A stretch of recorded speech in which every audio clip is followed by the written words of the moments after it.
Welcome back to Real Estate Essentials. I'm Sharla Bachelder with RE/MAX Alliance. In this segment, we're going to be joined by Bobby Moorehead, real estate attorney.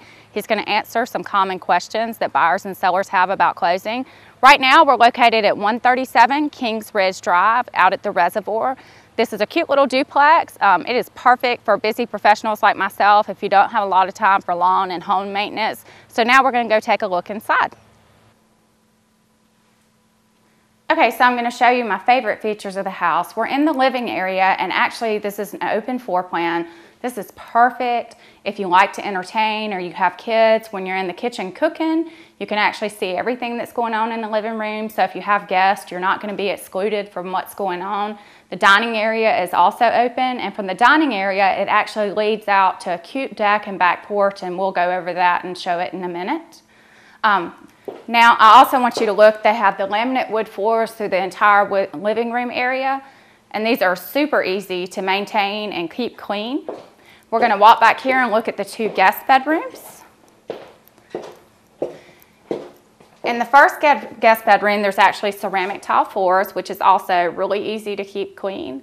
And you can see that they've replaced a lot of the hardware with the bronze hardware, updated light fixtures, fresh paint throughout the entire condo.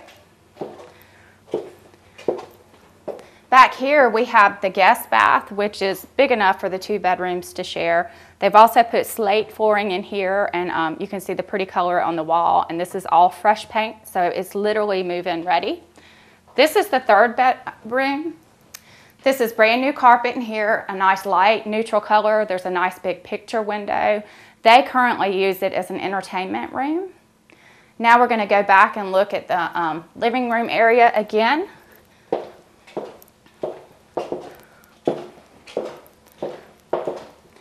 Off of the living room area, dining and kitchen, we have the master bedroom, which also has brand new carpet,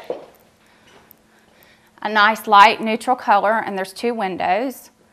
And the master bath has been almost completely remodeled. It also has ceramic tile. And there's where the entry to your walk-in master closet. And I want to make sure that you see the little back porch area and the deck. You're going to love it. Perfect spot for coffee in the morning or entertaining friends. So let's go this way. They actually closed in this little walkway area, so you have a nice little covered back porch area. You could use this as a study, office, whatever you wanted to use it for. Right now, it's just a breezeway for them. Out back, we have a deck that overlooks a wooded area. So complete privacy back here, small backyard, so if you have a pet, there's plenty of fenced-in yard for a pet, and the deck is perfect for grilling, entertaining, just hanging out with your friends. So now we're going to go back inside and be joined by Bobby Moorehead, real estate attorney, and we're going to ask him some common questions about closing. Now I'm joined with Bobby Moorehead, real estate attorney, and I'm just going to ask him some common questions that buyers and sellers have. One of the questions I have today that I often get from sellers, sometimes when they list the property, they go on and they already have to move out of state, they've already been relocated. In that situation, do they have to come back for closing? Is there another option that they have? Can you talk to us about that? Yes. Whenever a seller has to leave town before the closing, we can do two things. If the property's already under contract, we can prepare a deed that conveys title to the person that's buying the house and a power of attorney. And that way someone can step in for the seller and sign the documents at closing, and the seller doesn't need to be at the closing. The second way we handle that is we simply get all the documents together prior to the closing that we're going to have at the closing table, and we overnight it to the seller, or we scan it and we email it to the seller. They print it out, take the documents and sign the documents in the presence of a notary, and then overnight the documents back to us. Then we conduct the closing. That's really convenient for a seller because it really can be an inconvenience to have to come back to town. Another question is, a lot of times buyers and sellers don't know what to expect at closing. Can you just tell us what they expect at closing, what they need to bring to closing, how a closing works? Just talk to us about the process. Yes, the closing is scheduled several days in advance, we hope. It takes about an hour.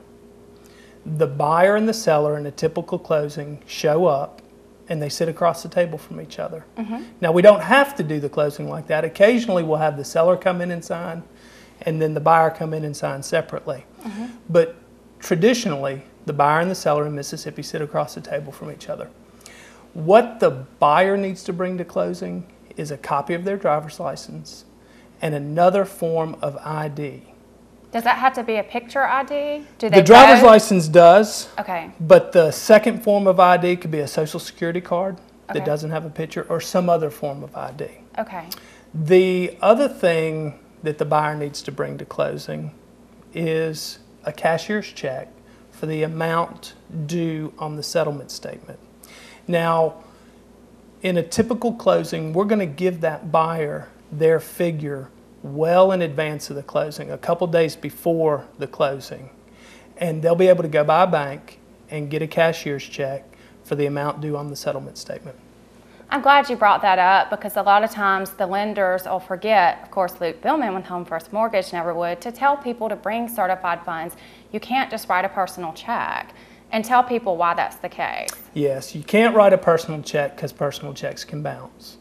And when you get a cashier's check and deposit that, and I deposit that cashier's check into my escrow account, then I know those funds are there. And so at the end of the closing, I have a wire from the lender, I have a cashier's check or a wire from the buyer, and we have what we consider certified funds. So in that instance, we can go ahead and conduct the closing. The other thing that we need to think about is what the seller needs to bring to closing. A typical question we get is, the seller asks me, do I need to bring my deed to closing? And no, you do not. A seller only needs to bring a driver's license, and if they're paying money to sell the house, a cashier's check or a wire. Okay. And just talk to us about a typical closing and about what takes place and who is present. The buyer and the seller come in, they sit down, and usually the buyer's agent and the seller's agents, they're there. And then the lender quite often attends the closing. The parties are brought in, and the settlement statement is given to the parties. And we review the settlement statement. We look over the money coming into the transaction and how the money's being dispersed on the transaction. After we've reviewed and approved the settlement statement, we sign it.